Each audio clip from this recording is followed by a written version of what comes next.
Hawkman's clearly a big part of Black Adam, but the movie didn't show his best power. A couple of fight scenes are enough to show how powerful the leader of the Justice Society really is, but we still don't see a critical comic book ability. So sit back and relax as we discuss how the movie failed to show Hawkman's most incredible power and how Aldous Hodge teased his DCEU origin. First off, what's Hawkman's greatest power? Well, the nth metal Hawk suit shows how powerful Hawkman is, and we see him in action repeatedly so that his skills can shine. And because of this, Aldous Hodge's character is one of the most memorable parts of the movie, but we think his first role in the DCEU was a missed chance to show off all of his abilities. Dr. Fate saw a future where Hawkman died fighting Sabbac. That's why he gives up his own life to save Carter's. But this is unnecessary, since Hawkman's got the power to come back to life in the comics. Yup, for those who don't know this, because of an old curse, Hawkman can indeed cheat death and be reborn over and over again. How Hawkman comes back to life is explained in a complicated way in the comics, but he's sometimes been able to remember his past lives. Although Black Adam doesn't talk about Hawkman's ability to return from the dead, they could have if Carter had died fighting Sabbac. Up next, should Hawkman be taken seriously? Like many DC Comics characters who have been around for 80 years or more, he's got a lot of different origin stories that can be used for adaptations. Hawkman comes from a place called Thanagar. He and his soulmate are old cursed lovers who come back to life repeatedly to find each other.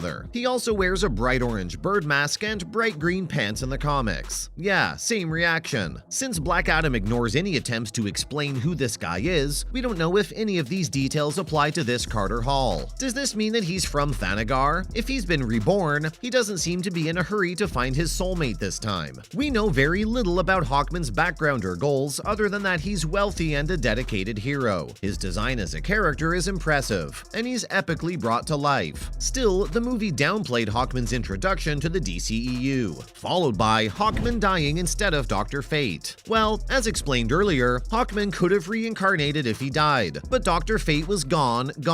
He's a longtime and essential member of the Justice Society of America, one of the best groups of superheroes before the Justice League. Not only could the movie have used Carter's best ability, but it would also have been a chance to show that Hawkman doesn't fear death. Hawkman being willing to die fighting Sabbac would give Black Adam a chance to show how far he's willing to go to be a hero, even if he doesn't know that he can reincarnate. It could also give the DCEU a chance to learn more about Hawkman's past and powers in the future, since his death and rebirth make it clear what happens. We also think Dr. Fate could have stayed around for longer if Hawkman died in the movie, and his sacrifice in the movie makes sense as a way for him to save Hawkman since they've been close friends for a long time. But that doesn't necessarily explain why Kent Nelson seems so happy about his death. This is a little disappointing since Pierce Brosnan's role as Dr. Fate in Black Adam was one of the movie's best parts, and the Doctor could have made more appearances if he didn't die. Meanwhile, if Aldous Hodge felt like it, he could still play a reincarnated Hawkman. Moving on to Hawkman's death could have brought Hawkgirl into the picture. If Hawkman had died in Black Adam, it would have opened the doors for the DCEU to bring Hawkgirl into the world of heroes. Comic book fans know that Carter Hall isn't the only one with reincarnation powers. He and Hawkgirl are both stuck in an endless loop.